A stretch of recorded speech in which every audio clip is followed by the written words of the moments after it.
All right, y'all. So Stephen Espinoza came out, did an interview. I'm seeing a lot of respected, credible boxing channels putting out, making videos saying Espinoza exposed this and he exposed that. From my vantage point, Espinoza exposed himself as a liar. Because, there's been a lot of promoters and fighters that come out and say it's not that unusual to fight without a guarantee. It's absolutely not. And in fact, pay-per-view guarantees didn't even start coming into existence until about 3 years ago. So I can give probably off the top of my head 20 different fights. There have been, fights. There have been Tank Davis fights where he didn't get a guarantee. There have been Mayweather fights where he didn't get a guarantee. Stephen Espinoza, one came out talking about, basically, that there was no guarantees prior to about 3 years ago. That really wasn't, that was a rarity up until about 3 years ago. That wasn't commonplace, or that was kind of a new concept. That was a blatant lie.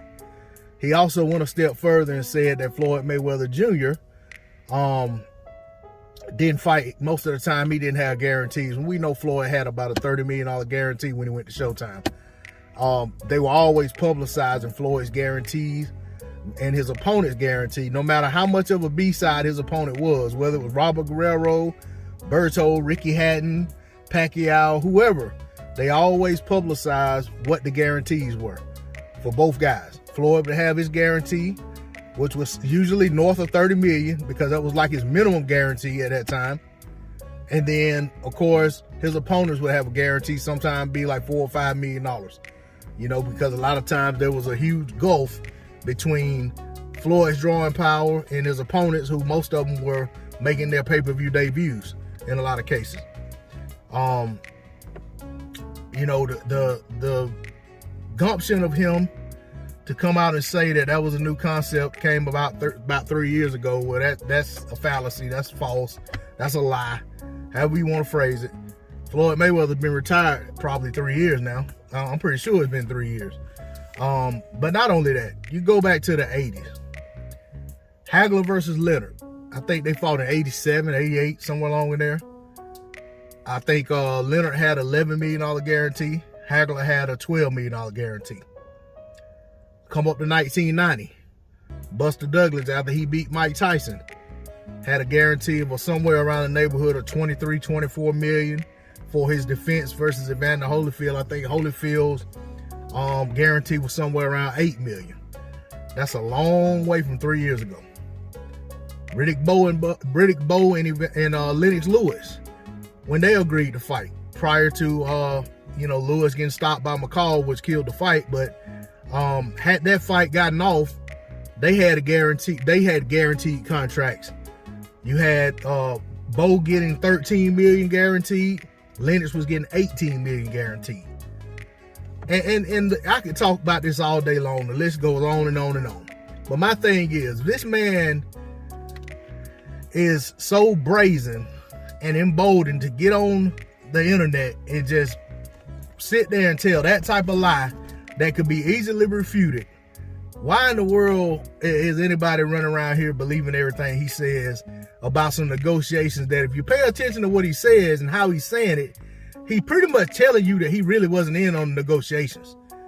And when the things that he's saying about, we know what the issues are, we need to do this, we need to do that, it sounds like to me he's pleading with the parties who are involved in the negotiations to let's do this to make this happen.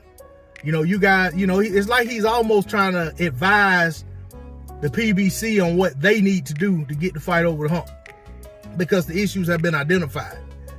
He also said that, everything that Crawford was asking for, they weren't able to acquiesce to, for one reason or another, so there's a lot of stuff that he said in the interview. Some of it, it ain't worth speaking on. Some of it was very value added. But for the most part, it seemed like it was more damage control. And the timing is everything. This comes out around the time, that there's another fight being announced. Spence versus Thurman, or that's what people are talking about. That's what's in the public. So then now he comes out and he's talking about this situation. It's like, man, I feel like this. Either they're gonna make the fight or they ain't. You know, boxing goes on. I don't need to hear one side or the other come out and continuously explain what went wrong or who was to blame and this, that, and the other. Either y'all want to make this fight or y'all don't want to make the fight. You know what I'm saying? And I mean that to every interested party. You know what I'm saying? Like, to me, as a fan, I could care less about who's to blame, who's not to blame. I'm not gonna get on here or on the internet and argue with people about whose fault it is. I'm not gonna get on the internet and argue with people about who's wrong for taking this fight or that fight. You know what I'm saying? I'm gonna voice my opinion about what I think about things.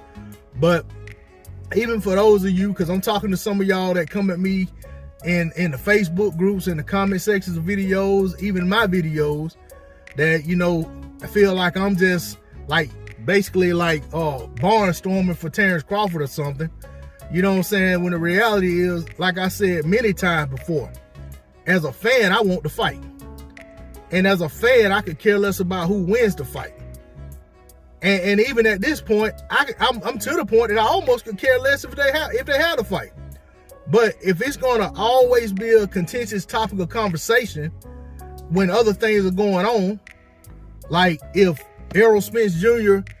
and Keith Thurman gets put out in the public, there's supposed to be a fight at 154, but all of the talking points are about Terrence Crawford fighting David Avanesian to defend his title in a voluntary defense, and then somehow it's well, Terrence Crawford did this, he did that. You know, it's like, what does it have to do with Terrence Crawford? You know what I'm saying? And the thing is, it wasn't even like this is a talking point to defend Spence fighting Thurman. People are using this as a talking point to defend Spence potentially fighting Thurman at 154. One has nothing to do with the other. If Spence and Thurman fight at 154, yeah, that's a head scratcher for me. But ultimately, that's their decision. I feel like Thurman's in a position where, you know, he kind of has to take what he can get right now. You know, and he's put, you know, in a lot of ways, he put himself in that situation. So, you know, I'm not going to feel sorry for him about it. I'm not going to sit here and say that I agree with it or I think it's a great idea. It's kind of perplexing. But at the same time, it's like, it's not for me to get on the internet and argue with people about it. You know what I'm saying? Hey, it's either support these events or don't support them. You know? But my thing is, when it comes to Steven and the stuff he's saying, it's like, dude, if you ain't talking about making fights, and I'm not even talking about just this fight. If you're not talking about making fights and moving the Showtime boxing forward, moving the sport forward, I can do without hearing what you got to say. You know what I'm saying? I mean, somebody put a camera in your face, just tell them, man, I don't have anything of value to say, and keep it moving. You know what I'm saying? Because a lot of times when Steven opens his mouth, he's not saying anything that brings value to the sport of boxing. And he's not saying anything that's bringing value to Showtime boxing. And that's sad. But that's all I got on it. D-Lo 404 Boxing. Like, share, comment, subscribe. I'm out. Peace.